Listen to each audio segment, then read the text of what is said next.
Assalamualaikum warahmatullahi wabarakatuh. Hello, I'm Raisani. My NPM 2411129. Di sini saya mau ngejelasin tentang mata kuliah studi kelayakan bisnis materi ke-6, yaitu aspek hukum, yang bermateri perizinan usaha dan kelengkapan. Izin usaha adalah kunci untuk menjalankan bisnis yang sah dengan legal. Dalam proses perizinan, beberapa tahapan harus diikuti sesuai dengan ketentuan yang berlaku.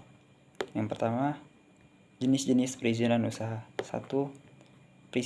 Perizinan baru, mendapatkan izin usaha untuk bisnis yang didirikan.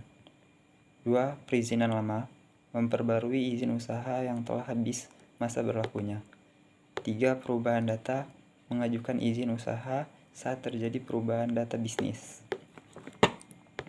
Persyaratan perizinan usaha. Yang pertama, dokumen. Siapkan dokumen legalitas bisnis yang diperlukan seperti identitas pemilik, surat izin tempat usaha, dan lainnya. Selanjutnya ada biaya.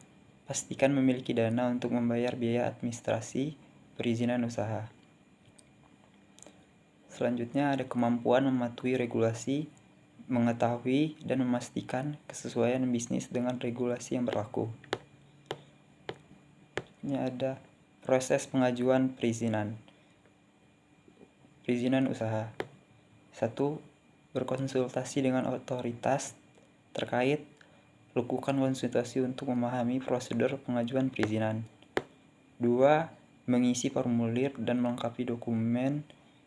Isi formulir sesuai dengan ketentuan serta lengkapi dokumentasi pendukung. Yang ketiga, submit permohonan dan tunggu proses evaluasi. Setelah persiapan, ajukan permohonan dan tunggu evaluasi dari pihak berwenang. Selanjutnya ada materi dokumen-dokumen yang diperlukan, yaitu surat izin usaha, menyediakan dokumen resmi yang membuktikan perizinan usaha. Selanjutnya ada kartu identitas pemilik bisnis, melampirkan fotokopi KTP pemilik bisnis yang masih berlaku. Selanjutnya ada surat keterangan domisili usaha, mendapatkan surat keterangan domisili usaha dari kelurahan setempat. Selanjutnya ada tahap pemeriksaan dan verifikasi. 1. Pemeriksaan dokumen, verifikasi kelengkapan dokumen dan administrasi secara detail. Survei lokasi usaha, tim pemeriksaan akan datang langsung ke lokasi usaha untuk pengecekan. 3. Evaluasi kelayakan usaha, menilai kelayakan usaha berdasarkan ketentuan perizinan yang berlaku. Selanjutnya ada waktu yang diperlukan untuk mendapatkan perizinan. Ada 14 hari perizinan baru. Estimasi waktu penerbitan izin usaha untuk bisnis baru. Ada 7 hari perizinan lama. Estimasi waktu perpanjangan izin usaha yang telah habis masa berlakunya. Selanjutnya ada kesimpulan dan saran. Yang pertama, penyusunan dokumen dengan teliti. Pastikan dokumen dan persyaratan dilengkapi secara teliti sesuai dengan ketentuan. Yang kedua, berlangganan layanan notifikasi perizinan. Sarankan untuk menggunakan layanan notifikasi perizinan secara online jika tersedia. Yang ketiga ada konsultasikan dengan ahli hukum. Untuk kepastian hukum, berkonsultasi dengan ahli hukum adalah langkah bijak. Yang keempat, caranya adalah pantau perkembangan regulasi terkini. Pengusaha perlu selalu membantu perubahan regulasi terkini sesuai dengan bisnisnya. Ada tahapan pemeriksaan dan verifikasi. Verifikasi kelengkapan dokumen dan administrasi secara detail. Survei lokasi usaha, evaluasi kelayakan usaha, menyediakan dokumen resmi yang membuktikan perizinan usaha, melampirkan fotokopi KTP pemilik bisnis yang masih berlaku. keterangan domisili usaha dan kelurahan setempat mendapat surat keterangan domisili usaha. Evaluasi dahulu, tunggu evaluasi dari pihak tertentu. Mengisi formulir dan melengkapi dokumen pendukung. Berkonsultasi dengan otoritas terkait. Lakukan konsultasi untuk memahami prosedur pengajuan perizinan. Selanjutnya, perizinan usaha dan kelengkapan. Izin usaha adalah kunci untuk memperjalankan bisnis yang sah dan legal dalam proses perizinan. Beberapa tahapan harus diikuti sesuai dengan ketentuan yang berlaku. Di sini ada jenis-jenis perizinan usaha, ada persyaratan perizinan usaha, ada proses pengajuan perizinan usaha, dokumen-dokumen yang diperlukan,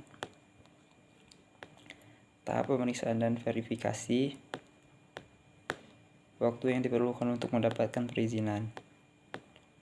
Ada kesimpulan dan saran. Sarannya adalah pantau perkembangan regulasi terkini. Pengusaha perlu selalu memantau perubahan regulasi terkini sesuai dengan bisnisnya.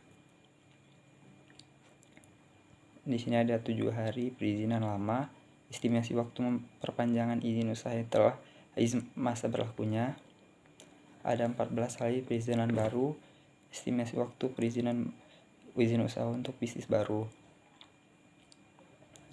Survei lokasi usaha, evaluasi kelayakan usaha, pemeriksaan dokumen, ada kartu identitas pemilik bisnis, ada surat izin usaha, mendapatkan surat keterangan domisili usaha dan dari kelurahan setempat, dan tunggu proses evakuasi.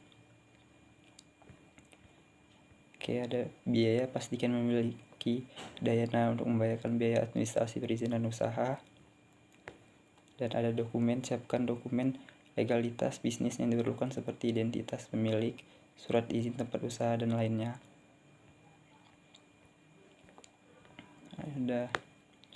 Dan izin usaha adalah tahapan-tahapan kunci bisnis yang sah dan legal dalam proses perizinan. Beberapa tahapan harus diikuti sesuai dengan ketentuan yang berlaku. Ada perubahan data, juga ada perizinan baru, persyaratan pengizinan usaha.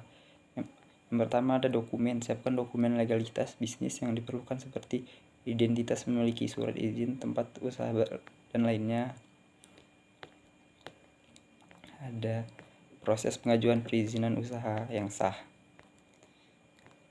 Berkonsultasi dengan otoritas terkait, lakukan konsultasi untuk memahami prosedur pengajuan perizinan, mengisi formulir, melengkapi dokumen, dan konsultasi kepada yang ahlinya. Selanjutnya ada submit permohonan dan tunggu proses evakuasi. Dokumen-dokumen yang diperlukan yaitu surat izin usaha. Selanjutnya menyediakan dokumen yang sudah berlaku dan resmi yang membuktikan perizinan usaha. Selanjutnya ada kartu identitas pemilik bisnis, melampirkan foto KTP memiliki bisnis yang masih berlaku, surat keterangan domisili usaha, mendapatkan surat keterangan domisili usaha dan kelurahan setempat. Ada waktu yang perlu untuk mendapatkan perizinan. Nah, di sini ada 14 hari adalah perizinan baru, estimasi waktu penerbitan izin usaha untuk bisnis baru. Ada 7 hari perizinan lama, estimasi waktu perpanjangan izin usaha yang telah habis masa berlakunya. Ada survei lokasi usaha, tim memeriksa akan datang langsung ke lokasi usaha untuk pengecekan. Ada ini, terakhir adalah kesimpulan dan saran. Yang pertama, menyusun dokumen dengan teliti, pastikan dokumen dan persyaratan dilengkapi secara teliti sesuai dengan ketentuan. Yang kedua, berlangganan layanan notifikasi perizinan, saranan untuk menggunakan layanan notifikasi perizinan secara online jika tersedia. Yang ketiga, ada konsultasikan dengan ahli hukum. Untuk kapasitas hukum, berkonsultasi dengan ahli hukum adalah hal yang bijak. Yang keempat, penentu perkembangan regulasi terkini. Pengusaha perlu selalu membantu perubahan regulasi terkini sesuai dengan bisnisnya. Mungkin itu saja yang dapat saya sampaikan. Thank you everyone. Wassalamualaikum warahmatullahi wabarakatuh.